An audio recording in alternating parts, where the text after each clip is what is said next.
Hi everyone, the Partial Prophet here. Thanks for tuning in. So I wanted to remind you that we know in part and we prophesy in part, but when Jesus comes, we will see fully.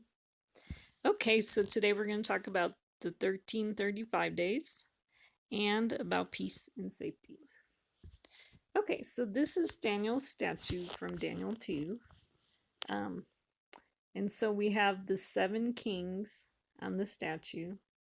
And what I believe is that the 8th king is going to be Trump, that he's going to be returned, because it says in Revelation 17, it says, and there are 7 kings, 5 have fallen, one is, the other has not yet come, and when he comes, he must remain a little while.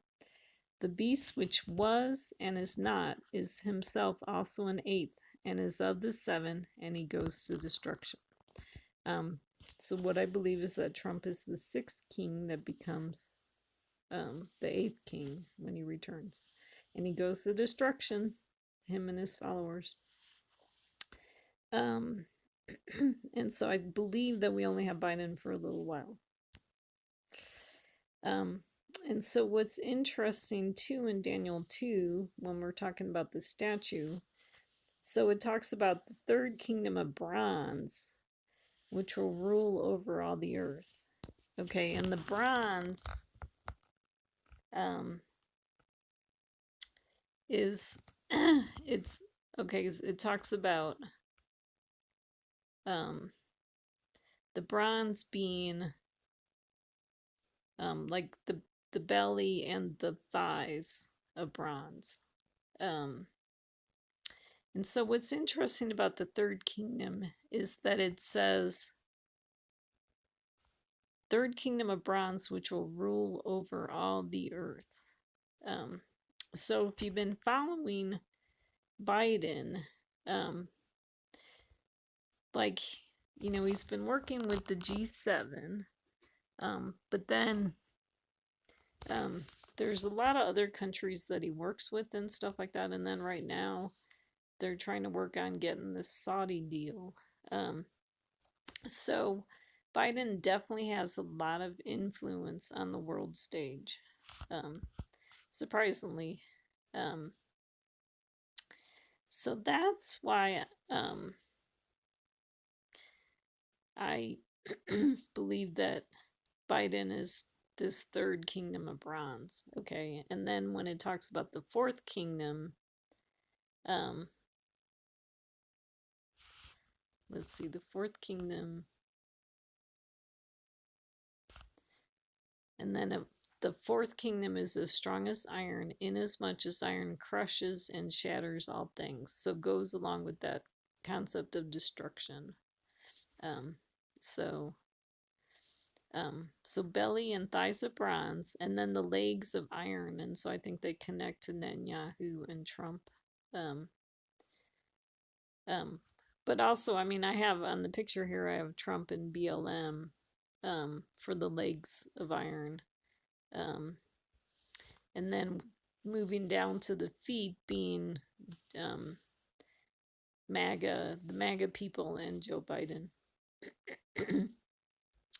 So that's what's going on in that slide. Okay, and then, so what I'm wondering with this Saudi deal that's been going on is, could you consider this like the 7th peace deal? Like if you add it to Trump's 6 peace deals, then does that make a 7th peace deal? And the significance of 7, we know 7 is the number of completion. Okay, so is this the final deal that ushers in, I mean, you know, the end of days and then the coming of the Messiah? And then the other thing about this deal too is I'm wondering if it's the 3rd abomination of Biden, and we'll talk about that. So I got the list here of Trump's 6 peace deals in yellow, and then President Biden's Saudi deal. So with that deal, it was announced on August 9th in a Wall Street Journal article. Okay, And what was very significant about August 9th is that that was 1290 days after the deal of the century. And we see that number 1290 from Daniel 12. So that's why that was very significant. Okay. What was very interesting about that day too is that was Obama's birthday on the Hebrew calendar of 22. So definitely very interesting. Very, very interesting. And so then here I list what I consider to be like the three abominations of Biden. Okay. On July 14th, he signed a paper with the interim Prime Minister of Israel, Lapid, which was exactly 7 years after Obama did his JCPOA on July 14th. Okay. So, you know that's got to be significant if the same date shows up in different years. So I think the JCPOA was like 2015, and then last year on July 14, 2022 was when President Biden signed that paper. And then on October 27th was when there was the U.S. brokered maritime agreement between Israel and Lebanon. So they say that the Biden administration had a lot to do with putting that together. And and so that was the reason why I think that was bad. Well, so the reason why the paper was bad is because Biden talked about the two-state solution in there. And then with the maritime agreement, they actually gave some of Israel's sea land, which they believe there's natural gas under there, gave that land to Lebanon. Okay. So dividing the land, dividing the sea land, dividing the resources, all that kind of stuff. And then the third one would be the Saudi deal, which, if you follow it, the Saudis definitely want to create a Palestinian state, and so it definitely would involve dividing the land of Israel. Okay. So Trump had his deal of the century that he announced on January 28th, 2020, or they had a signing or on that date. And I mean, a lot of people were like, well, what's the big deal? Nothing really came out of it. But I believe it was important to God, because basically, okay, I believe Israel is the apple of God's eye, and that if you mess with Israel, God's not happy about that. Okay. And so, because what we saw after the deal of the century was 7 weeks after the deal of the century was when we saw the 50th state with COVID in the United States. Okay. And then 7 weeks, 2 days after the deal of the century was the start of the shutdown. Okay. Like 50 days after the deal of the century. And then we saw 120 days or 119 days after the deal of the century was the start of the BLM rioting in America. Okay. So what I was wondering is, okay, so if we see that the 7-week time frame after one of these deals is made is significant, what is going to happen 7 weeks after Biden's Saudi deal? Okay. So in Daniel 9:27 we read, and he will make a firm covenant with the many for 1 week, but in the middle of the week he will put a stop to sacrifice and grain offering. And on the wing of abominations will come one who makes desolate, even until a complete destruction, one that is decreed, is poured out on the one who makes desolate. So what if it's God's making a firm covenant with the many for 1 week, that if you try to divide his land in 7 weeks, he is going to do something? Okay. So 7 weeks after trying to divide the land of Israel, a plague comes. Okay, and that kind of connects to that story of Miriam, who was like speaking out against Moses, and then she got a plague, and she was set outside of the camp for 7 days. Okay. Um, so what I think is that, God is showing us that seven and plague is connected to um, either speaking out against his people, his anointed ones, or trying to divide the land. Okay.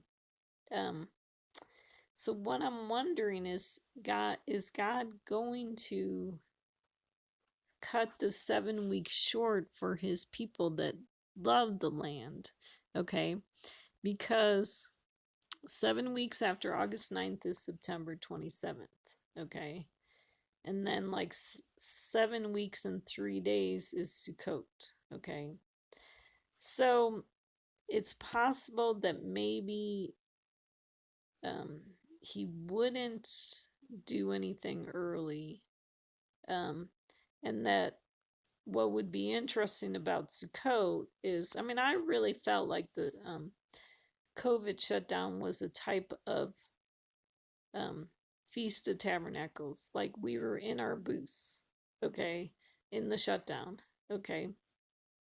And so the whole booth concept, I mean, it was a picture of the Israelites, in their tents in the wilderness. But I think there's also like a shadow of the shutdown, that we were in our booths during the shutdown. We were in our homes, in the wilderness time. So the verse goes on, so we'll just have to wait and see what happens. So if we don't see anything before the 27th, then Sukkot, I think, is going to be really significant.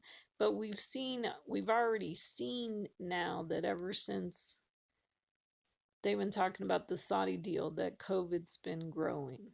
Okay. Kind of like coming back, and they're talking about masks again, and getting the booster. Even though I've read that some people are having trouble getting the booster. So hopefully they can get that worked out. Anyways, and then so these verses go on to say, and on the wing of abominations will come one who makes desolate, which, I believe that's Trump, is the one who's coming to make desolate, but then a complete destruction will be decreed on the one who makes desolate. So him and his followers will come and make desolation, but then he'll be judged, by Jesus, and he'll be gone. And so what's very interesting, I just saw this today when I was making these slides. Daniel 9:27 is this verse, and I'm like, whoa, that kind of connects to September 27th. So that's very interesting to me. So there could be a connection to that. So thought that was interesting. Okay, so we read in Matthew about the shortening of the days. Okay. So in Matthew 24 it says, therefore when you see the abomination of desolation which was spoken of through Daniel the prophet standing in the holy place, let the reader understand. Then those who are in Judea must flee to the mountains. Whoever is on the housetop must not go down to get the things out that are in his house. Whoever is in the field must not turn back to get his cloak. But woe to those who are pregnant and to those who are nursing babies in those days. But pray that your flight will not be in the winter or on a Sabbath, for then there will be a great tribulation, such as not occurred since the beginning of the world until now, nor ever will. Unless those days had been cut short, no life would have been saved, but for the sake of the elect, those days will be cut short. So I highlighted the abomination of desolation. And it says standing in the holy place. And then it says, let the reader understand. And so what I understand about that is, if you consider Israel to be the holy place, when we have these American presidents trying to do things to affect what happens in Israel, they are in essence standing in the holy place, okay? And really getting involved where they have no right to get involved, okay? And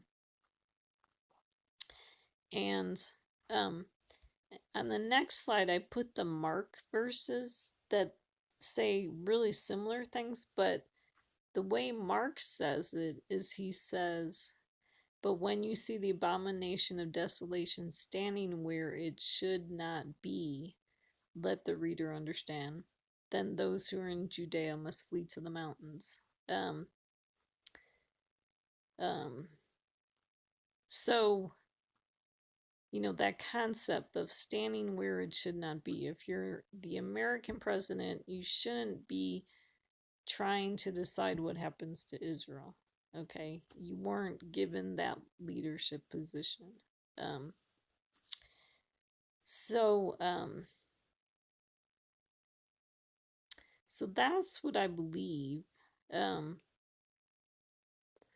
And so basically, like, especially with the Saudi deal, and the deal of the century too, is that if these deals were allowed to go through, they would cause desolation to Israel. They would cause the land to be divided. And especially too, they would the reason why they would cause desolation is that they would give more the Palestinians more land, which, I mean, up to now it hasn't worked.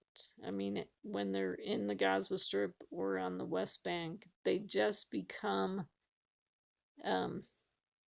places for terrorists to hide out, and like from the Gaza Strip, they're just they constantly lob missiles over toward Israel, and do other um,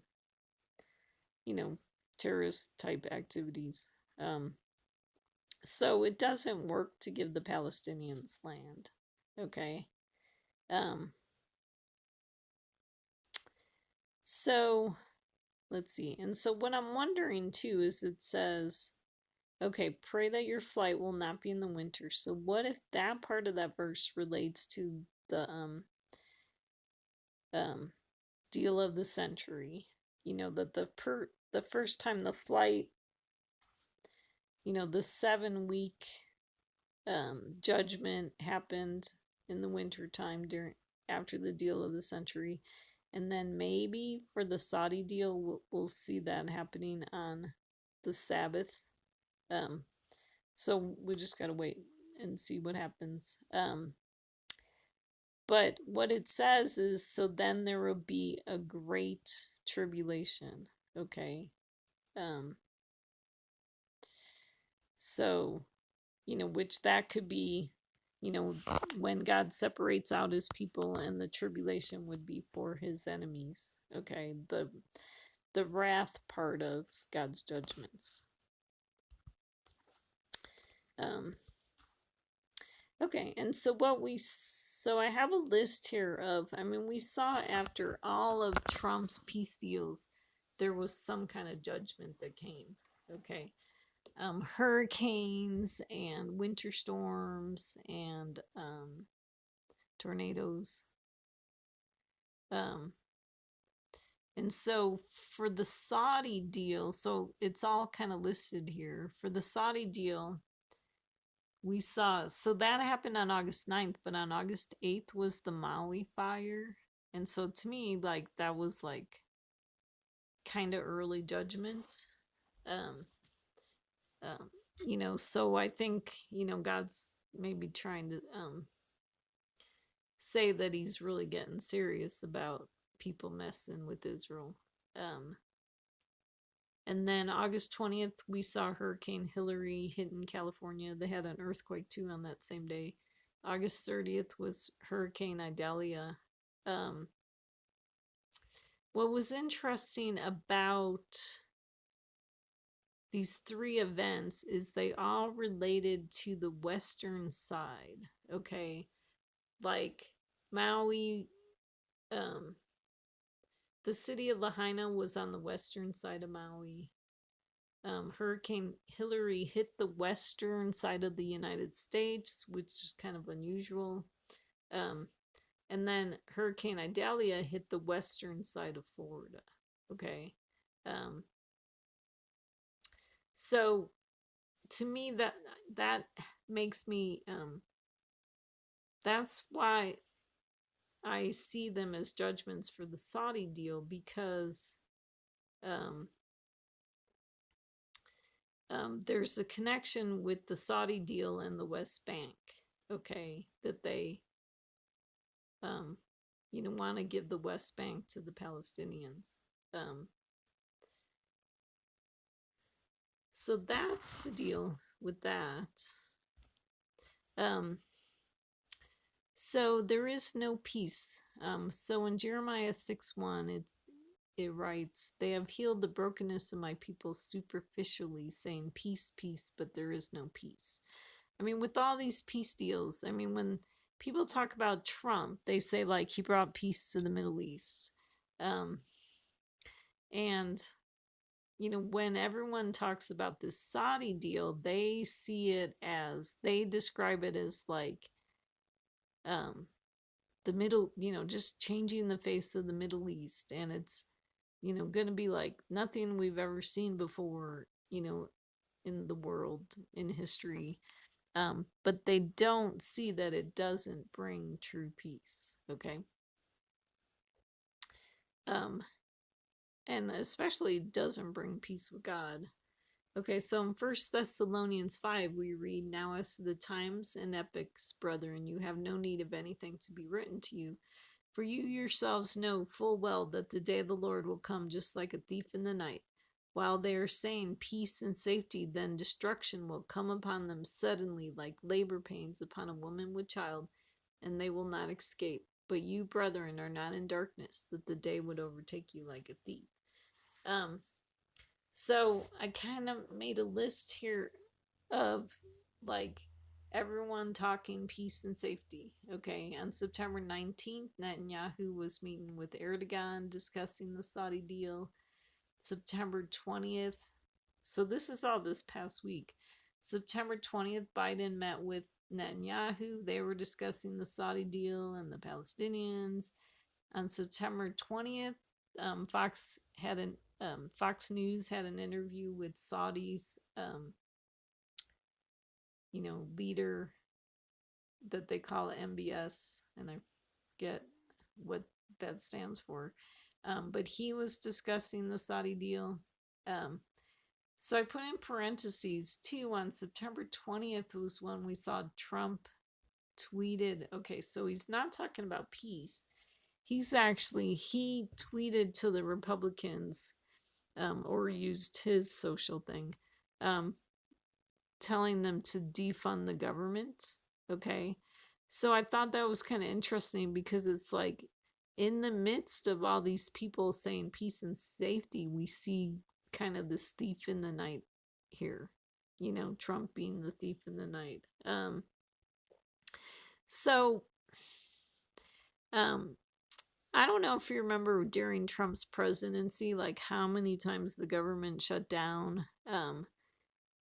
So he uses, that as kind of a weapon to get kind of control, or to leverage to try to get what he wants. But it's very destructive, to shut down the government. And scary, and especially, if you get Social Security, people that work for the government, it's just not really a good thing.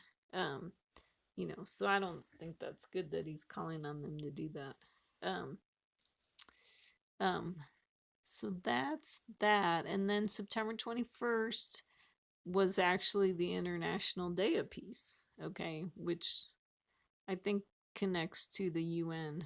Um, and then September 22nd, Netanyahu had his speech at the General Assembly for the UN that's going on this week and the beginning of next week. And he was mentioning the Saudi deal, so everyone's talking about it, okay, because it's this big deal, okay, you know. But so what does God say? While they are saying peace and safety, then destruction will come upon them suddenly, okay.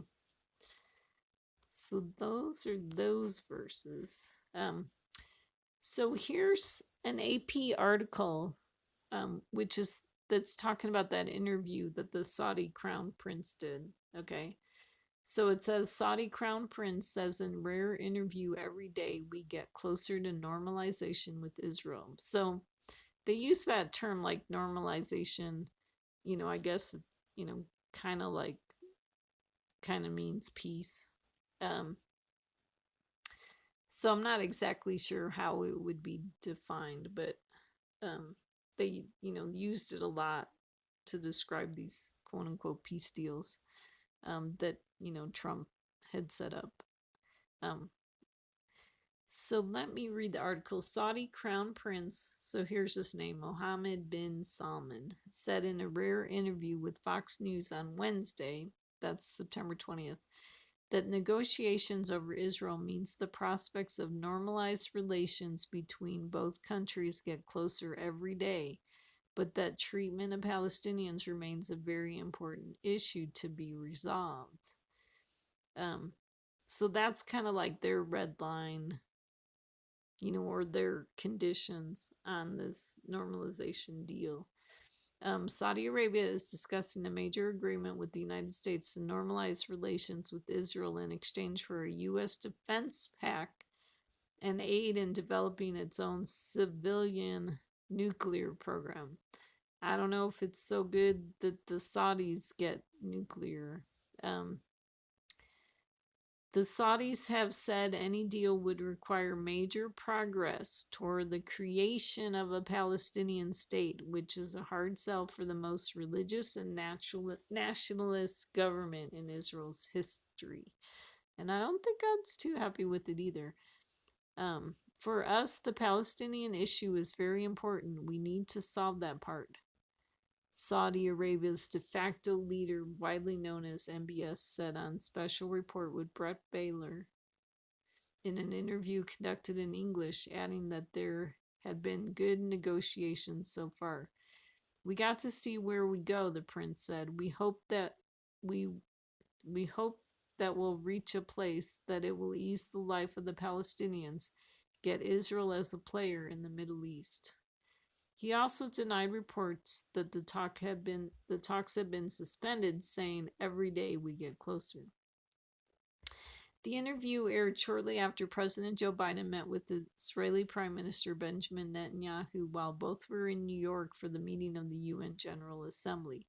Biden raised concerns about the far-right Israeli government's treatment of the Palestinians, and urged Netanyahu to take steps to improve conditions in the West Bank at a time of heightened violence in the occupied territory. Now, some of that stuff, like, you gotta understand the whole story. There's a lot of, like, terrorists in the West Bank, and then, Israel's, military will, try to go catch the terrorists, and then they start kind of like these shootouts, so that Palestinians, end up getting shot. But they end up starting the shootings, so there's that going on. I mean, there is some like far right Israelis, that sometimes they start riots with the Palestinians. So there's a little of that going on, but really, like, why is Biden talking to Netanyahu about the Palestinians, and no one's talking to the Palestinians and the terrorism that they are doing all the time, like constantly. Okay.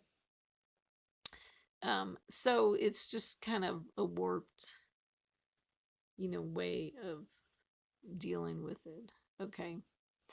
Um, okay, so I'll keep reading. Netanyahu's office said the meeting mostly dealt with ways to establish an historic peace agreement between Israel and Saudi Arabia, which could greatly advance an end to the Arab, yeah, like that's going to happen, which could greatly advance an end to the Arab-Israeli conflict and facilitate the establishment of an economic corridor to link Asia, the Middle East, and Europe.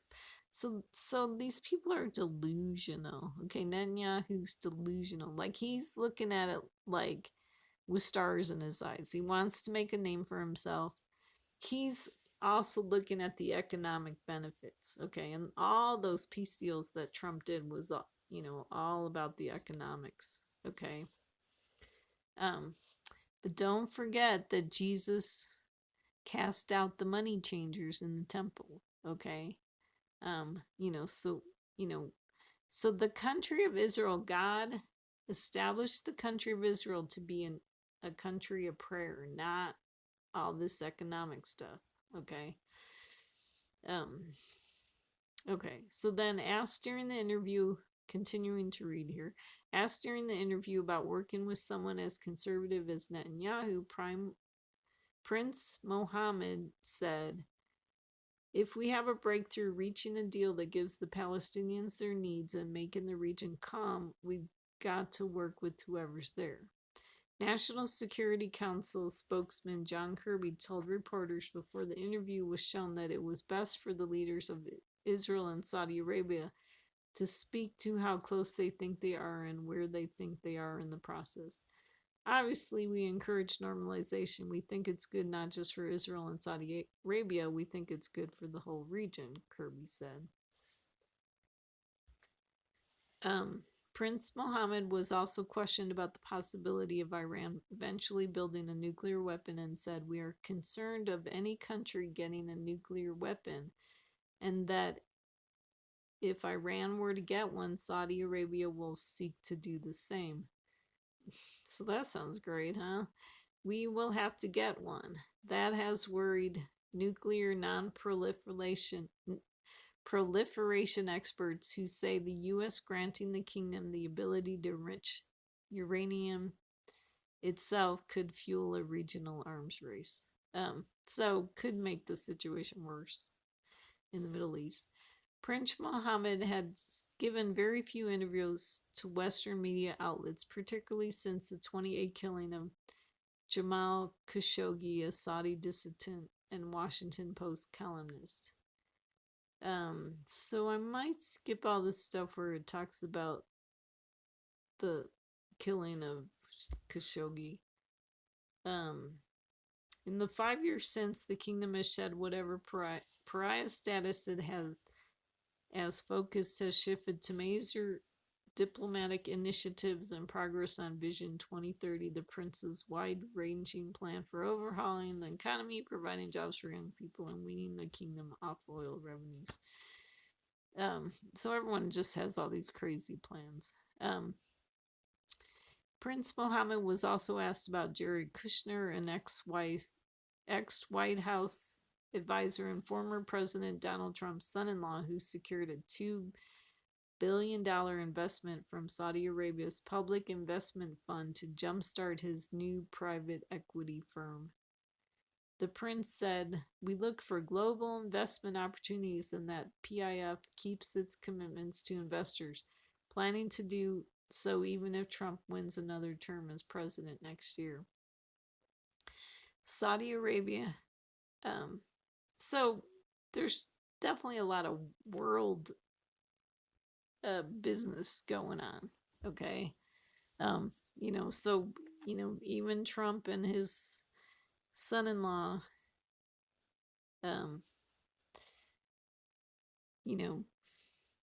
have influence in the world. Okay.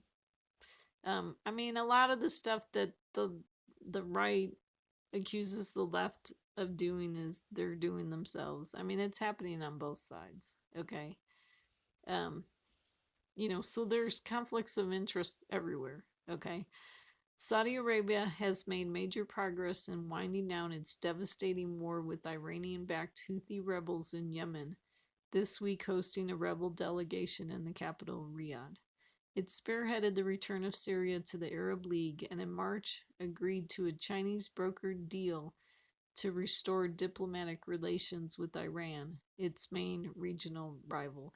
So Saudi plays both sides of the fence, by the way. So they're, even talking to China and Iran and everything. The prince's far reaching social reforms have transformed the kingdom from an ultra conservative state governed by a strict form of Islamic law to an aspiring entertainment powerhouse, investing billions of dollars in everything from top soccer stars and golf tournaments to video games. But the prince has proven to be even less tolerant of dissent than his predecessors.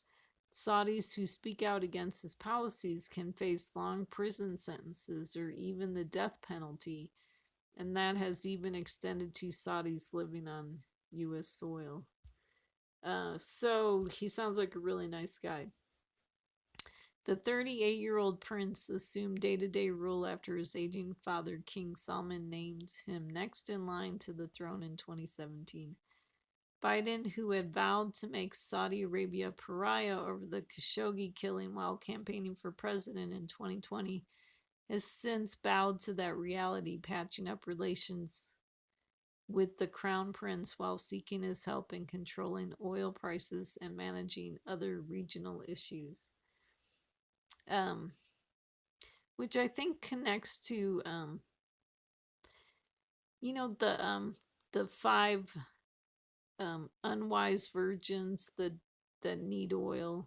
I think that could be a prophetic shadow of like Biden, trying to get oil, like because he was unwise. Like as soon as he became president, he like cut off a pipeline, and then now he's, trying to control oil prices. I mean, it's just nutty what the guy does. So Prince Mohammed said during the interview that the agenda between Saudi Arabia and America today is really interesting and characterized his country's relationship with Biden as really amazing.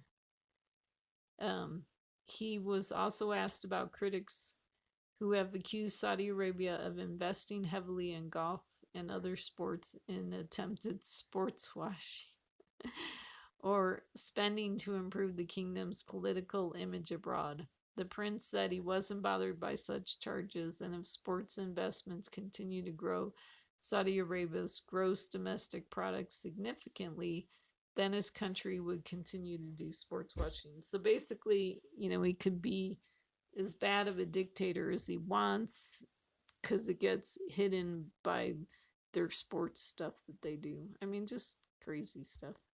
So, anyways, so I thought there was a lot of important information in there. Just to kind of see like this worldwide, you know, the deals that are kind of going on. A lot of people with a lot of power, making all these deals. And so definitely very interesting. So we talked about the judgments that come when people try to mess with Israel. Okay. And so I think it relates to the sour grapes that we read about in Jeremiah. So it says, in those days they will not say again, the fathers have eaten sour grapes and the children's teeth are set on edge. But everyone will die for his own iniquity. Each man who eats the sour grapes, his teeth will be set on edge. So up to this point, we've had presidents in the country will do these, peace deals with Israel, and so then God will send his hurricanes and COVID. And so we end up suffering the consequences, so our teeth are set on edge. Okay.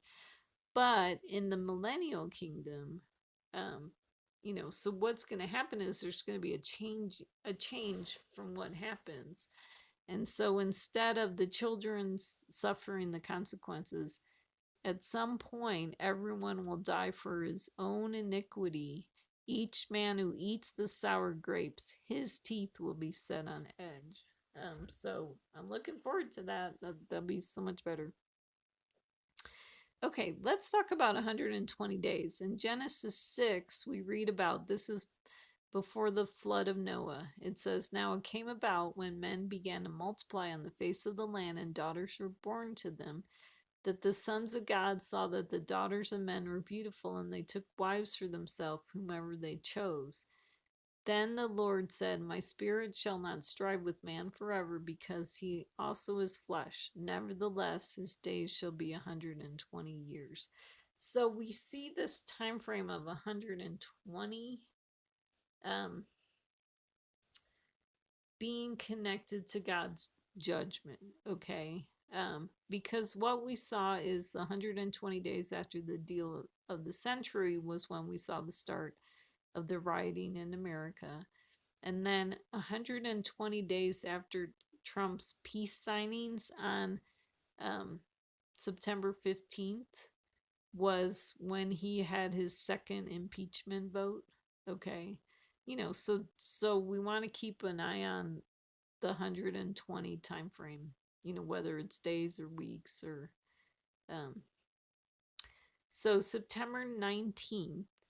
Okay. So September 19th, earlier this week, was 190 weeks after the deal of the century.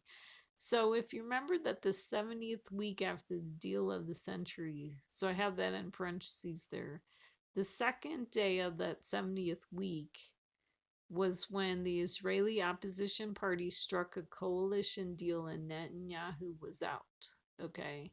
So that was God's judgment on Trump and Netanyahu, for the signing the deal of the century. Okay.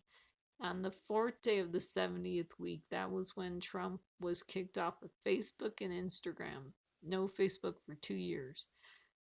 Which for someone who likes to talk, that was probably hard for him. So that was his judgment for the deal of the century. Okay. And so if you take the 190 weeks, it's the 70th week plus 120 more weeks. Okay. So I think that could be significant. Okay, so that was Tuesday, September 19th. And then that was also 40 weeks after Biden's Respect for Marriage Act that he did on December 13th of last year. Okay. So I follow all these dates and everything, the weeks and stuff. And then what was interesting too is September 21st is the start of the 62 weeks after Biden signed the paper, with Lapid.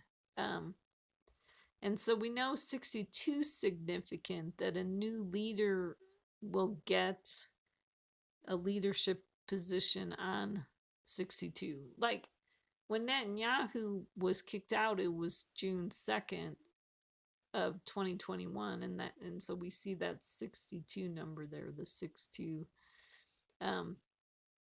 And then September 21st is also 47 weeks after maritime agreement. I don't know the significance of 47. But anyways, so I thought those were interesting dates to look at.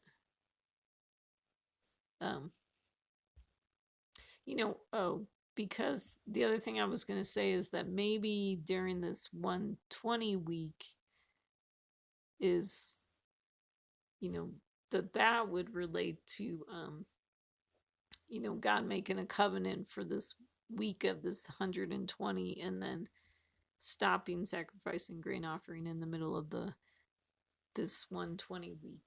Okay, or 190th week. If hopefully you followed that. And then 24 seems to be kind of significant.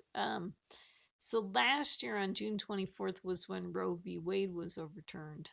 And then 13 months later, on July 24th of this year, was the second and third votes of Netanyahu's government trying to overturn the reasonableness clause. August 24th was Trump's mugshot. Okay, which, I kind of make a joke that Trump thinks a mugshot means a picture that you take to put on a mug so you could sell it. So, so you have swag. And then, so what's interesting is September 24th is Yom Kippur Eve. So we read about, so what I really think is significant is July 24th and August 24th. So, because we read about in the book of Haggai, it's like the second time on the 24th. Okay, so I think God's wanting us to pay attention to the 24th dates. Okay, and so really what I think is if you look at July 24th, so June 24th was of last year, with Roe v. Wade being overturned, definitely contributing to the Civil War type atmosphere in this country. Okay, with the two sides at each other's throats. Okay, and then same thing in Israel with Netanyahu passing this bill to overturn the reasonableness clause. Oh my gosh, that has just, they're on the brink of civil war in Israel. They've been protesting pretty much every weekend, and then other dates in between. And then, Trump's mugshot, definitely all the indictments with Trump and stuff is another thing that's contributing to the divide in our country. So definitely very interesting. 24/2 would connect to it's 6666. Okay, so kind of interesting.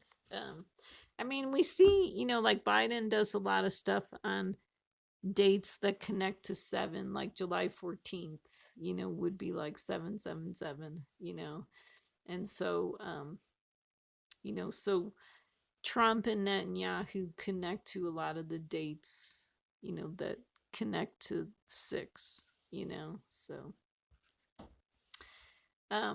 okay, so key dates. Okay, so last year on December 1st was when Netanyahu reached his coalition deal and returned to power. Okay, and that connects to Daniel 12:1. Okay, so it's fascinating when you see the dates connect to the verse numbers. Just fascinating. Okay.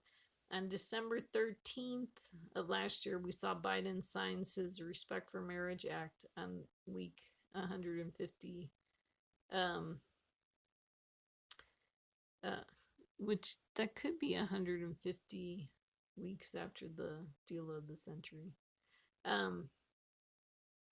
So that's an important date because today is 9 months, 11 days after Biden signed his Respect for Marriage Act.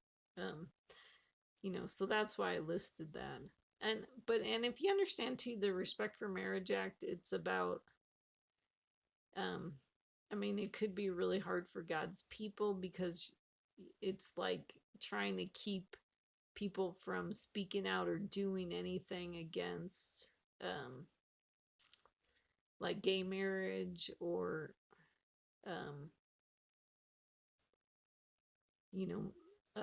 maybe other stuff related to LGBT.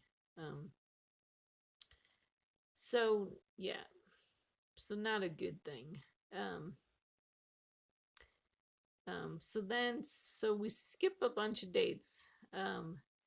And so I'm just, in this video, I'm just covering like July, August, September, the last 3 months. Okay, so on July 9th, was when Netanyahu and the Security Council decided they were going to fix, quote unquote, the Palestinian Authority. Which what was interesting about that was on 2 weeks later, Netanyahu was getting a pacemaker. So I just don't think God wants the Israeli Prime Minister to get involved with the Palestinian Authority. I mean, fixing the Palestinian Authority. I mean, you can't fix terrorists. Um, I mean, when people act like they're normal people and try to do, um, I don't exactly know how to word it, but just, you can't, what do you call it? You can't reward criminals. Okay, is the bottom line. Okay, and that's what people end up doing that and ends up creating more problems. Um, because you spare the rod, you spoil the child, basically. Um, so what was interesting is July 10th would be okay, so this part's a little confusing to me. July 10th was day 1260, which we know is kind of a significant time frame. So I don't know if it was because July 10th is kind of in between these two things that Netanyahu did. Because then on July 11th was when Netanyahu, they had the first reading of the reasonableness bill in Israel. And then there was a day of disruption, the protests because of the first reading of the reasonableness bill. So when they're trying to pass a law, they have 3 readings is the deal, or votes, So July 11th was also the NATO Vilnius summit going on. So we already talked about July 24th was when they did the second and third readings of the reasonableness bill. So then it was passed. More protests in Israel. August 9th, okay, was the big day, the 1290 days, where the Saudi deal was announced. What was interesting on that day too was a man who talked about assassinating Biden ended up getting killed in Utah when he went, did a standoff with the FBI, I think is how it worked. So that was kind of interesting. I mean, could be a warning to Biden of what's coming. Okay. So August 24th, like I said, Trump's quote unquote mug. September 3rd, we saw Netanyahu and Cyprus and Greece. We're all talking about the Saudi deal. I mean, all these world leaders, they all kind of are like, all talking about the same things all the time. Okay. Now, September 11th, I think this is really important. Is so 9/11 dates connect a lot to Biden and stuff that he's done. Okay. So on 9/11 this year was when he did his Iran deal, which so I don't know if that was when it was announced or what the circumstances were, but it definitely connected to 9/11. And so it was his quote unquote deal. Oh, I should have put deal in quotes because it's not that good of a deal. Is that he released $6 billion into the Iranian economy to try to get 5 Americans home. And, they came home a week later, but it's very dangerous because for both Americans and Israelis, because with the $6 billion, it's almost like Americans are worth $1 billion per head, so it's gonna embolden Iran to kidnap more Americans, or imprison them, to make these kind of deals. And then it's dangerous for Israel because now Iran has more money for terrorism. So just the stupidest thing in the world that he did. Okay, what was interesting about this date too, it was also Elul 25. Elul is the 12th month on the Hebrew calendar. So Elul 25 would be a type of Christmas. Okay.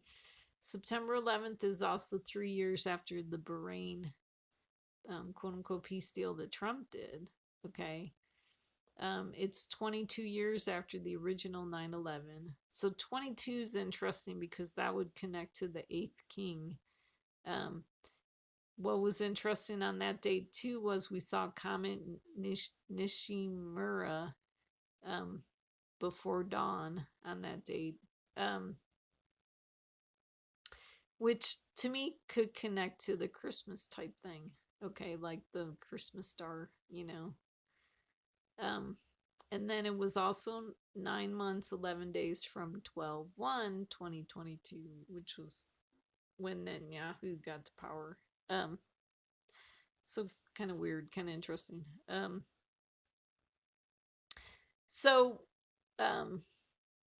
if you're kind of surprised that Biden's giving Iran $6 billion from, do you remember the plane load of cash that for Iran during the Obama administration? Remember that? Okay. So there's some weird connection like with Biden and Obama with Iran. Okay. I mean, I think Obama is a Muslim, you know. So they like Iran better than they like America, really seriously. Okay. And then we got those states that we already talked about, all the peace states this week. Okay. So then, so I'm just listing August 9th again, the 1290 days, so I could show you where it is in Daniel. Okay, so it's interesting because it's in Daniel 12:9. Okay. Like there's this passage, Daniel 12:9-13, where we read about the 1290 days. Okay. He said, "Go your way, Daniel, for these words are concealed and sealed up until the end time. Many will be purged, purified, and refined, but the wicked will act wickedly." Yeah, that's definitely been happening. "And none of the wicked will understand, but those who have insight will understand. From the time that the regular sacrifice is abolished and the abomination of desolation is set up, 1290 days. How blessed is he who keeps waiting and attains to the 1335 days. But as for you, go your way to the end, then you will enter into rest and rise again for your allotted portion at the end of the age." So the regular sacrifice being abolished could be the deal of the century. And then from there, going to the abomination of desolation being set up is Biden's peace deal with Saudi Arabia will be 1290 days. And so that's what we saw happen, that it was 1290 days after the deal of the century, that this peace deal, this Saudi peace deal was announced. So why would the regular sacrifice being abolished be the deal of the century? I had an idea in my last video, and what did I say about it? Like something about maybe up to that point, America was willing to make sacrifices for the sake of Israel. Oh yeah, see, that's probably what it is that if you love God and his, his countries, Israel and America, you're willing to, make sacrifices, um, for the sake of Israel and America. And so what we had is a president who claims to be a Christian, not really doing what's best for Israel, for God's country. Okay. Um, and I talked earlier in this video about why what Biden's doing is the abomination of desolation. Okay. Um, so so we saw the fulfillment in 1290 days, and then God says, "Blessed is he who keeps waiting and attains to the 1335 days." So that could be today. Okay. 1335 takes us to 9/23/23, which is the day before Yom Kippur Eve. Um, so if you made it to today, you're blessed. Okay, if you made it to today without worshiping Trump and worshiping Biden, then you're blessed. But I mean, a possible, so either God's talking about today, but he also could be talking about, because this was a thought that I had, is September 15th was the 3-year anniversary after Trump's peace signings on September 15th, okay? Which was the 1335th day of Trump's presidency, okay? And so God could have been talking about that date. And so, so this was the thought that I had. Like, if you understand Rosh Hashanah, and the understanding of that feast day, it's the day of, they call it the day of remembrance. And so one of the things is that God will remember his people that are suffering on the day of remembrance. Okay. And so Rosh Hashanah too is also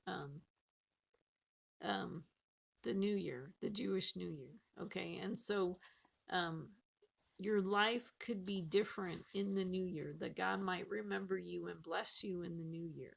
Okay. So that, so the fact that we made it to September 15th,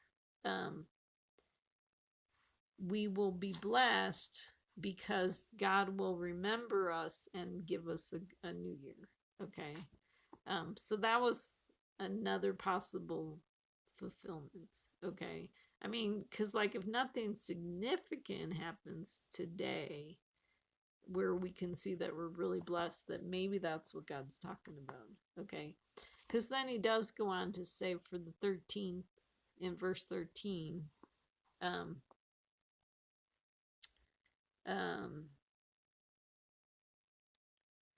um, but as for you, go your way to the end, then you will enter into rest and rise again for your allotted portion at the end of the age. So kind of like there's more time that you gotta like wait for. So I'm not really sure. So that's why I say we see in part. So we just gotta wait and see what happens. So so some other thoughts about 1335 is that the one, like it could be a symbolic number two. I mean, we definitely saw with 1260 that's a symbolic, because on 12/6 in 2017, I think, was when Trump announced that he was going to be moving the embassy. So there could be some symbolism in the 1335. So I was wondering if the one would connect to the deal of the century. The first three could connect to 3 of Trump's sins against Israel, because he moved the embassy, he recognized the Golan Heights, he did the deal of the century plus 5 other peace deals. Okay. So that would, these all connect to the 3 and the 3 all connect to the story of, okay, so the two, the baker and the cupbearer were thrown in jail with Joseph, okay, and they have dreams, okay, and their dreams are similar, okay. So I think that's a prophetic shadow of how you have both Trump and Biden trying to do these normalization deals, okay, similar quote unquote dreams of trying to make a name for themselves, okay. But they really end up not making a name for themselves, okay. And so what I believe is that Trump is the cupbearer, okay, and the cupbearer dreams about three branches of the vine. And so what we're seeing with the three branches is like the three branches are causing the grapes to grow, because first you have buds, then you have blossoms, then you have grapes, okay. So if the grapes are connecting to the grapes of wrath that we read about in Revelation, the three branches of the vine could be the three things that Trump did that are causing his people to grow into grapes of wrath, okay? Because they're all looking at these signs that Trump's doing, thinking, that he's like kind of a messianic type figure. I mean, because when you hear people talk about Trump, they're like, he brought peace to the Middle East, and they, just say a lot of crazy things about him. Okay. So it's causing these grapes of wrath to grow. Okay. Um, and so that, and so the three branches, the three things that Trump did connects to Peter betraying Jesus 3 times. So betraying Israel, who's, so Jesus was Jewish, so is Jewish brethren in Israel, okay?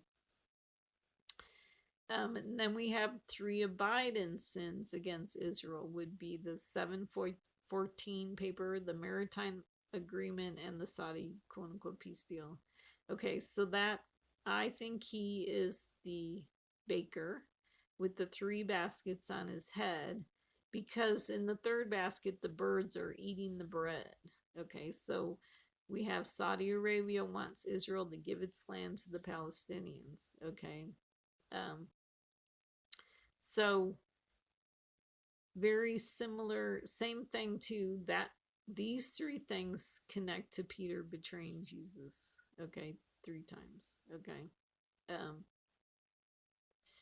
and then the number 5 connects to the dividing of time. Um, that part's like a given. Okay. Just, I'm not sure when that happens though. Um, So, and then if you look at the book of Esther, we see kind of a similar pattern. Um, and so, but what I did with the one is, I wondered if that connected to, because Esther talks about the 30 days, there's 30 days where she wasn't summoned. Okay. What's fascinating is that we are in the 30th year of the Oslo Accords. Okay. See, Esther does a really good description of how,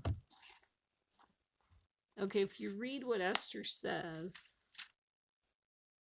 okay, I'm trying to find the book of Esther. She says, okay, it's a it's a really good explanation of how you don't want to mess with the land of Israel. Okay, so it says, all the king's servants and the people of the king's provinces know that for any man or woman who comes to the king to the inner court who is not summoned, he has but one law, that he be put to death, unless the king holds out to him the golden scepter that's so holds out to him the golden scepter so that he may live. And I have not been summoned to come to the king for these 30 days. So it's a hidden picture of what's happening with Israel. Okay, all of God's people know that you aren't supposed to go to the inner court of Israel and mess with the land if you're not summoned by God, to do that. Okay.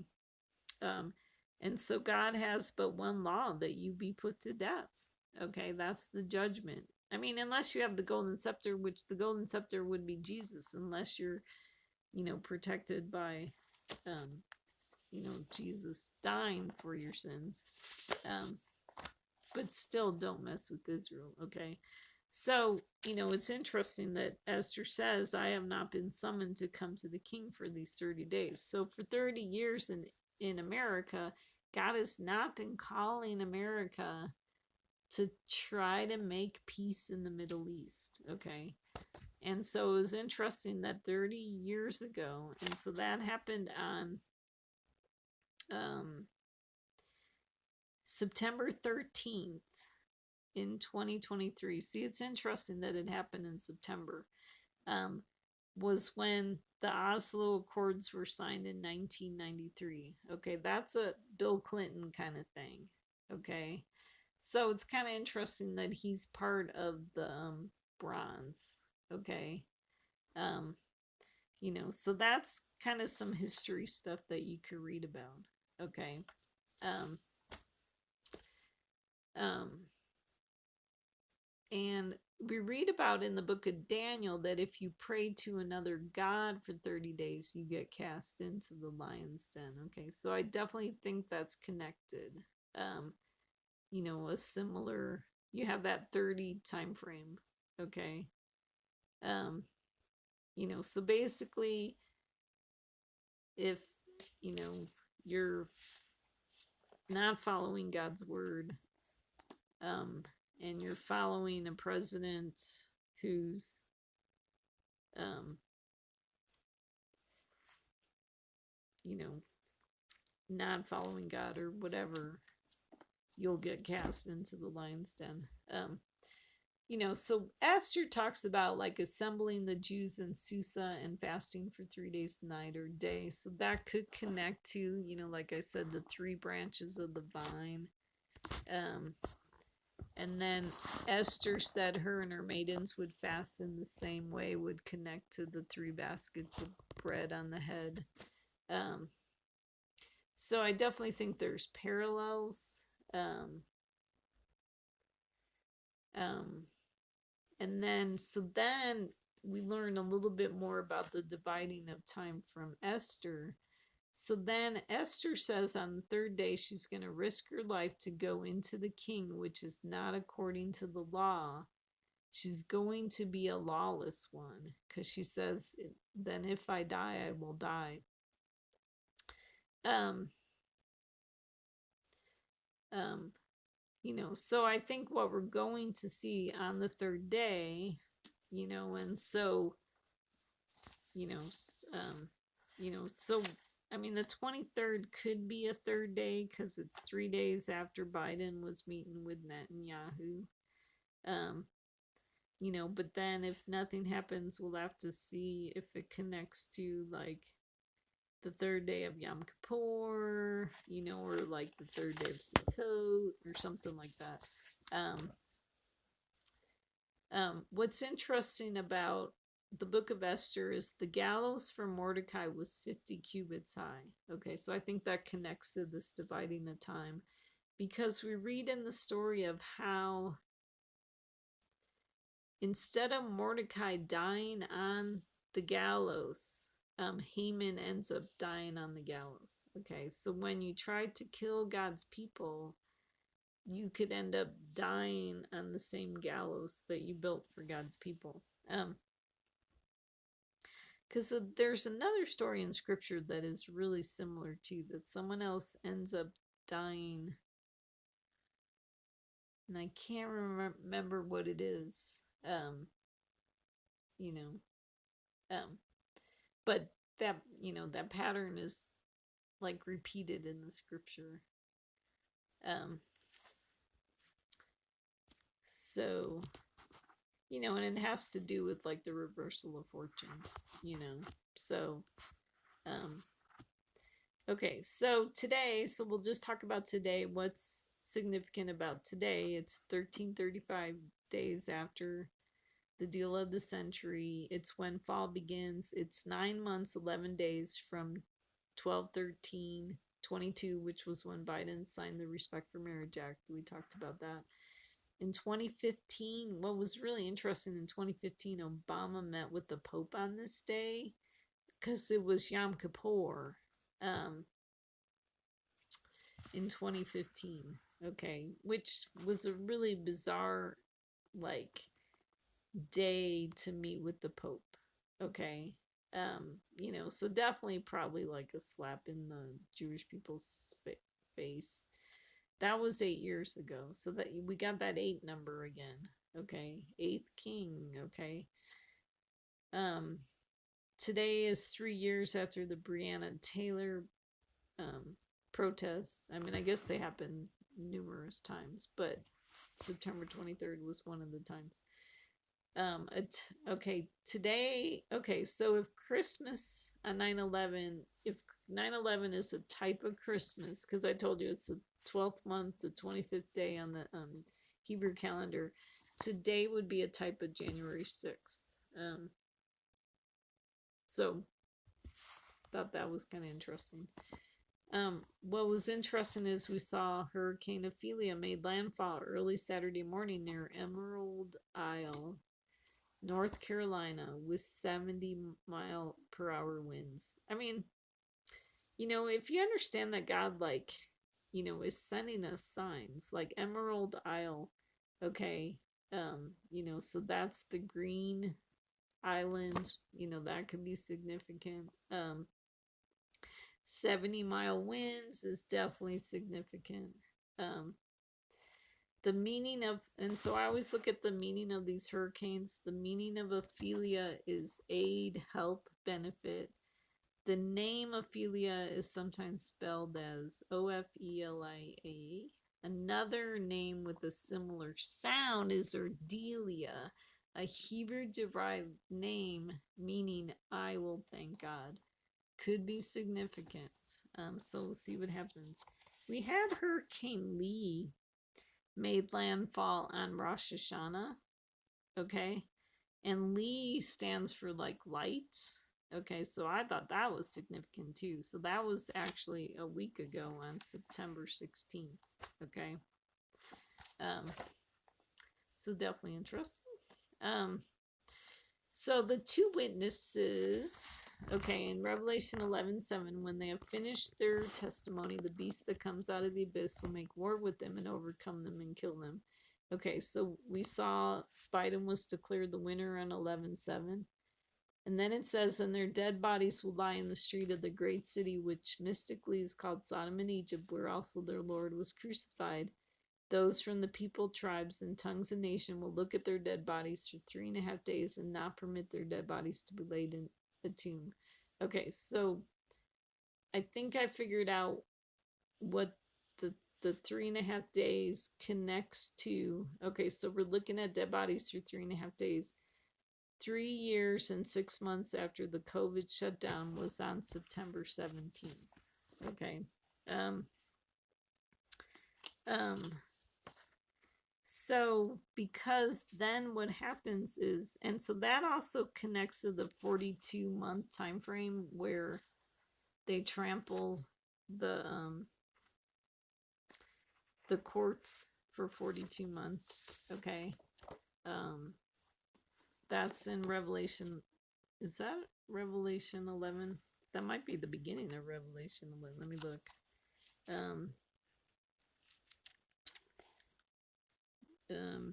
Yeah, leave out the court which is outside the temple and do not measure it, for it has been given to the nations, and they will tread underfoot the whole. Oh, they tread underfoot the holy city for 42 months. Okay. So definitely like, we've been seeing, so Trump started it in 2020, but they've been, definitely trampling on Israel, with these peace deals and stuff, ever since then.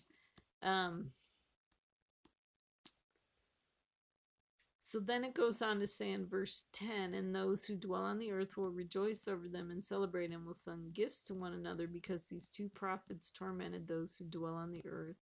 We definitely saw the left is definitely rejoicing over all of Trump's indictments. But after the 3.5 days, the breath. So we are now after the 3.5 days because that happened on the 17th. Okay. It's been 3 years and 6 months. Okay. So we'll see so what's coming is the breath of life from God came into them, and they stood on their feet, and great fear fell upon those who were watching them. Okay, so I think there's a dual fulfillment of that verse. Okay, and it's Revelation 11:11, by the way, which that 11 is that number of judgment. So, um, so so you got, when you see the words like them and they and all that kind of stuff, you got to ask, well, who is them? Okay, so who's the breath of life coming into them? And I think there's a dual fulfillment, because I think God's going to breathe life into he's going to resurrect his people, but he's also going to resurrect Trump's people.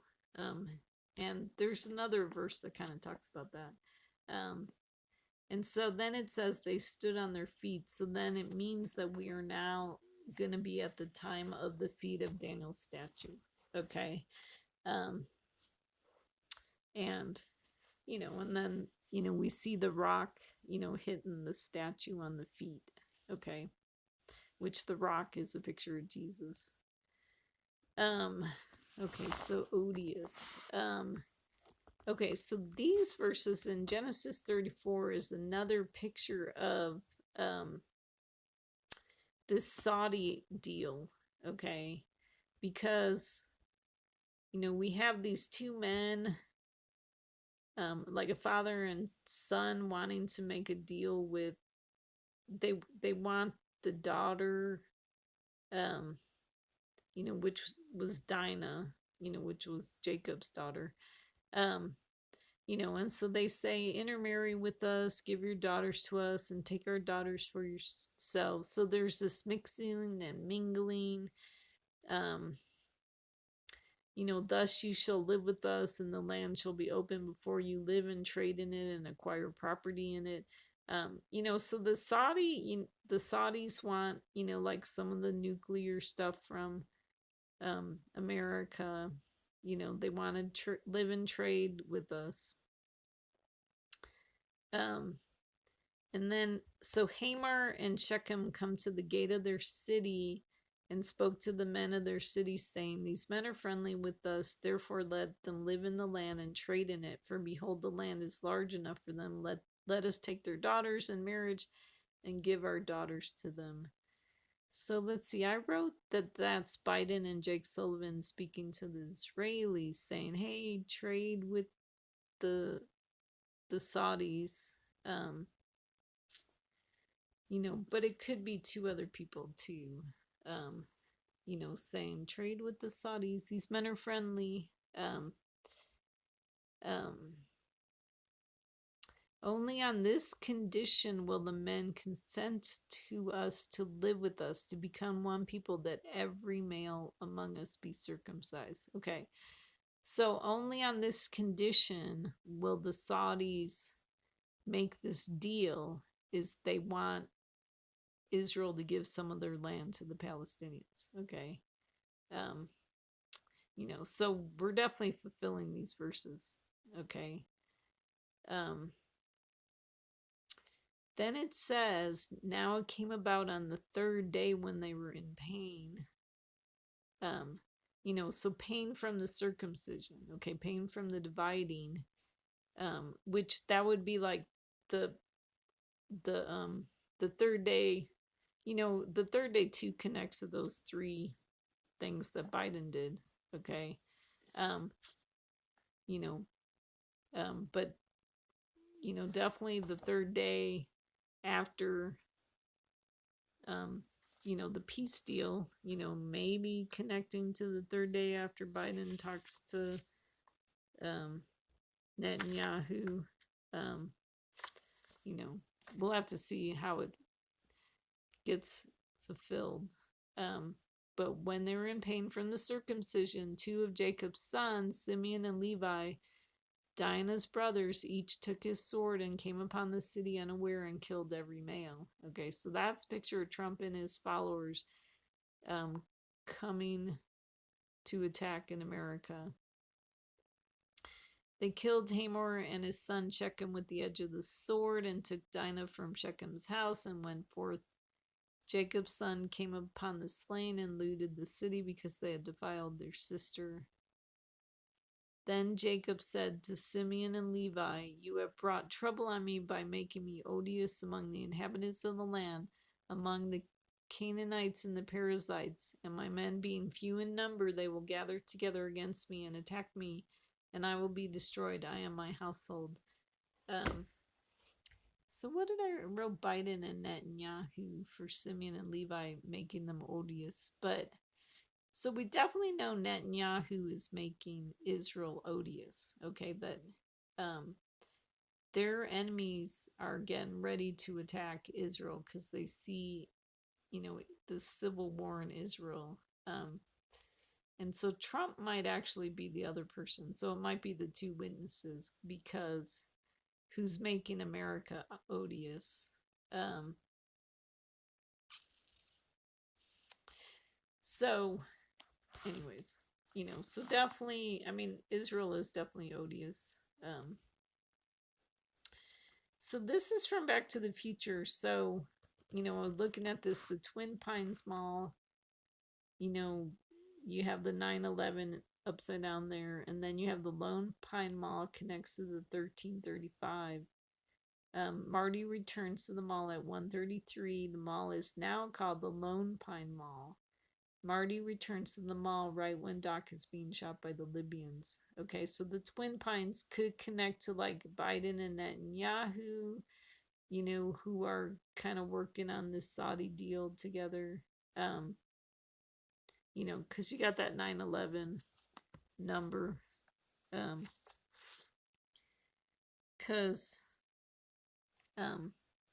on 9/11 was when Biden made his Iran deal. And then, the Lone Pine, so do Biden and Netanyahu go away and then Trump's the one remaining? Is what I'm wondering. This is we see another picture of the 1335. So Marty becomes the 5. So there's 5 letters in Marty, 5 letters in McFly. That could connect to the 5 foolish virgins and the 5 wise virgins. Okay, because that would connect to. I told you that story is the the reason why Biden's wanting to do business with Saudis is to help the oil prices. Doc Brown adds up to 8. Okay, so Doc could be Trump, so that connects to the 8th king. They try to kill Doc, but he ends up living. That could be a picture of Trump, Okay, but don't go either left or right. You shall observe to do just as the Lord your God has commanded you. You shall not turn aside to the right or the left. So there's thieves on both sides of Jesus. Okay, so you want to be in the middle with Jesus, who is out of time, like not connected to time. Or, if you see burning on the right and burning on the left, you are out of time.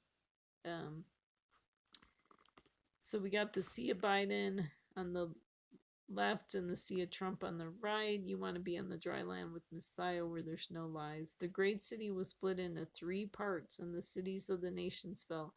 Babylon the Great was remembered before God to give her the cup of the wine of his fierce wrath. So Biden gets the cup of God's wrath, okay, from the cupbearer. Okay, but then the cupbearer's dealt with. Okay. So there we go. 1335 days, peace and safety. So we'll just have to see how this day plays out, and then how the remaining days. I mean, we got to be really close to the Messiah coming back. So we got Yom Kippur is Monday the 25th of September, and then we have the Feast of Tabernacles. And so even, up to, um, what's really interesting is that today it's like the 23rd of September, but it's the 8th of Tishri. But then the last day um, of like the last day of Sukkot is called Simchat Torah, and it's October 8th, but it's Tishri 23, So that's kind of why you don't know the day or the hour, because you're like, wow, there's some interesting things on that day too, where you could maybe be looking for the eighth king.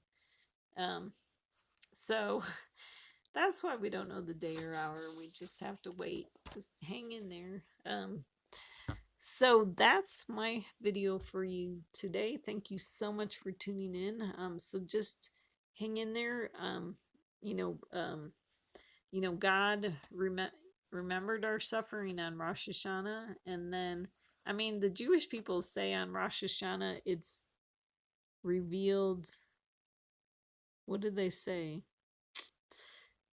Something like on Rosh Hashanah it's, what is the word? And then on Yom Kippur it's sealed, revealed, sealed, something that rhymes. So basically they believe that God remembers us on Rosh Hashanah, and then, he seals it on Yom Kippur, and then it gets played out through the rest of the new year. So if you're needing a reversal of fortunes, hang in there, because it is on its way. So thank you so much for listening. I really appreciate it. So God bless. Hang in there.